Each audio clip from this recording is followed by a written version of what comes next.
राष्ट्रपति रामनाथ कोविंद 3 दिवसीय दौरे पर मध्य प्रदेश आए हुए हैं। इन 3 दिनों के अंदर वे कई कार्यक्रमों में शिरकत करेंगे। इसी कड़ी में शनिवार को वह राजधानी के कुशाभाऊ ठाकरे हॉल पहुंचे। राष्ट्रपति रामनाथ कोविंद ने कार्यक्रम को संबोधित करते हुए कहा, आयुर्वेद और योग को किसी मजहब या धर्म से जोड़ना दुर्भाग्यपूर्ण है।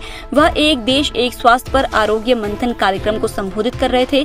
उन्होंने कहा कि किसी डॉक्टर के पास 2 मजहब के लोग जाएं। डॉक्टर यह कहे कि आप सुबह 5 बजे उठिए, मॉर्निंग वॉक करिए, योगासन कीजिए। डॉक्टर के कहने पर वो यह सब करेगा। यह नहीं कहता कि मेरा मजहब इसके आड़े आड़े आ रहा है, क्योंकि उसे अपने स्वास्थ्य की चिंता है। कहीं न कहीं जो भ्रांतियां फैलाई जाती है उस पर ध्यान देने की जरूरत है। पिछले 2 दशकों के दौरान आरोग्य भारती ने समग्र दृष्टि रखते हुए देशवासियों के स्वास्थ्य के हित में सुविचारित और सुसंगठित रूप से कार्य किया है।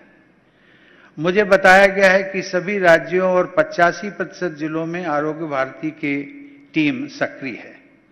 मैं संस्था के राष्ट्रीय स्तर पर हुए प्रसार व कार्यकलापों की सराहना करता हूं। आरोग्य भारती की सोच बहुत साफ और सरल है। जब प्रत्येक व्यक्ति स्वस्थ रहेगा तो सभी परिवार स्वस्थ रहेंगे, सभी परिवार स्वस्थ रहेंगे तो गांव और शहर स्वस्थ रहेंगे और अंततोगत्वा इस प्रकार पूरा देश स्वस्थ रहेगा। भोपाल के बरखेड़ा नाथू गांव में एक 24 वर्षीय युवक चिकन पॉक्स से ग्रस्त मिला है। 24 साल के युवक के चेहरे और शरीर पर दाने निकल रहे थे। उसकी मां स्थानीय उप स्वास्थ्य केंद्र में दवा लेने पहुंची। जब सीएचओ ममता शर्मा ने उसकी मां से मरीज को साथ लाने को कहा तो उसने यह कहा कि वह घर से बाहर नहीं निकल सकता। सीएचओ ममता शर्मा ने जब गहराई से पूछताछ की तो पता चला कि युवक को चिकन पॉक्स के लक्षण हैं। युवक का उपचार करने के बाद स्वास्थ्य विभाग की मैदानी टीम ने उसके आसपास के घरों का सर्वे किया है। नगरीय विकास एवं आवास मंत्री भूपेंद्र सिंह ने पंचायत चुनाव को लेकर बयान दिया है। उन्होंने पंचायत चुनाव की तारीखों के ऐलान होने के बाद बयान देते हुए कहा कि पंचायत चुनाव के लिए पार्टी पूरी तरह से तैयार है। उन्होंने कहा कि कल ही पंचायत चुनाव की घोषणा हुई और हमारा चुनाव प्रबंधन कार्यालय का शुभारंभ हो गया। चुनाव में भाजपा समर्थित उम्मीदवारों को जिताने के लिए सभी कार्यकर्ता प्रयास करेंगे। आरोप लगाना सरल है, पर जो आरोप आप लगा रहे हो वो सारा काम तो आपने शुरू किया है। तो आपने तो जो चुनाव की प्रक्रिया तय की थी वो प्रक्रिया ही ऐसी तय की थी कि उसमें पूरी तरह से खरीद फरोख्त हो और जिस तरह से पंचायतों में तोड़फोड़ की थी, पंचायतें अलग अलग कर दी थी, कोई कहीं कर दी थी, कोई कहीं कर दी थी और अपनी सुविधा से सारी पंचायतों को बनाया था। उसी कारण से 2019 में चुनाव नहीं हो पाए। और नहीं तो अगर समय पे चुनाव हो जाते तो ये जो पिछले 3 वर्ष निकले, 3-4 वर्ष बिना चुनाव के 3 वर्ष, ये 3 वर्ष में हमारे चाहे नगरीय निकाय हों चाहे ग्राम पंचायतें हों, सब में प्रतिनिधि होते। और ये संस्कृति जो है देश के अंदर, खरीद फरोख्त की संस्कृति की शुरुआत कांग्रेस ने हमारे देश में की है। अटल जी की सरकार जिस तरह से गिराई गई थी वो हम सबके ध्यान में है और अनेक जगह राज्यों की सरकारें जिस तरह से कांग्रेस ने बनाई थी वो भी हम सब लोग जानते हैं। तो ये जो संस्कृति देश में प्रारंभ की थी ये कांग्रेस ने ही प्रारंभ की थी और अब भारतीय जनता पार्टी लगातार इस बात का प्रयास कर रही है, चाहे वो परिवारवाद हो, चाहे भ्रष्टाचार हो, चाहे ये खरीद फरोख्त की राजनीति हो, ये सब चीज़ें देश में समाप्त हों और एक अच्छा हमारा लोकतंत्र हो और लोग ईमानदारी से काम करें, जनता की सेवा करें।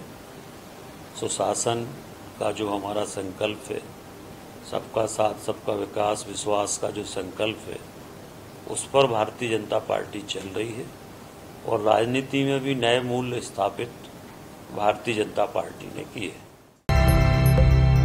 कांग्रेस विधायक पीसी शर्मा ने नगरीय निकाय चुनाव से पहले भारतीय जनता पार्टी पर बड़े आरोप लगाए हैं। उन्होंने बयान देते हुए कहा कि नगरीय निकाय चुनाव से पूर्व मतदाता सूचियों से कई मतदाताओं के नाम काट दिए गए हैं। पीसी शर्मा ने कहा कि इनकी सरकार है, इनके इशारे पर नाम काटे गए हैं। हमारी मांग है कि मतदाता सूची का पुनः निरीक्षण कर जो मतदाताओं की मृत्यु हो गई है उनके नाम काटे जाएं और जो जीवित है उन्हें मतदान से वंचित नहीं किया जाए। कई मतदाता ऐसे हैं उनके भी नाम मतदाता सूची से काट दिए गए हैं।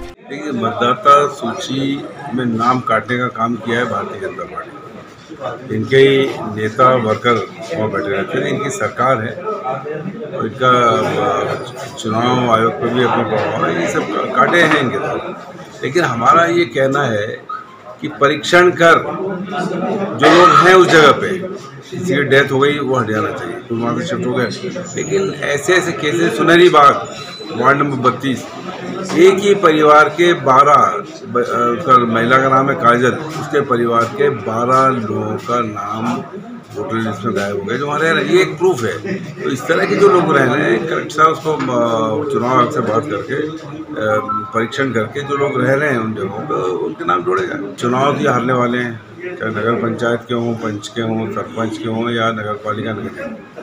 अब एक ही इनके पास उपाय बचा है, क्योंकि जिस तरह से महंगाई बढ़ी है, डीजल, पेट्रोल, रसोई गैस, खाने का तेल, बेरोजगारी, इन सब में भारतीय जनता पार्टी ध्वस्त होने वाली है।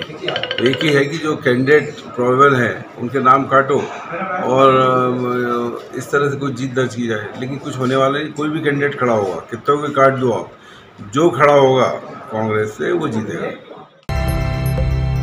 मौसम विभाग ने आने वाले 24 घंटों में जबलपुर, रीवा, चंबल, सागर, शहडोल संभाग के जिलों में आंधी तूफान के साथ बारिश होने की संभावना जताई है और इन जिलों में बिजली भी गिरने की संभावना जताई है।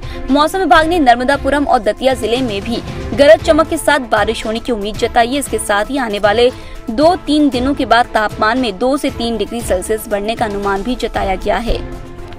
पिछले 24 घंटों के दौरान प्रदेश के सागर, रीवा, शहडोल, जबलपुर, ग्वालियर एवं चंबल संभाग में वर्षा दर्ज की गई।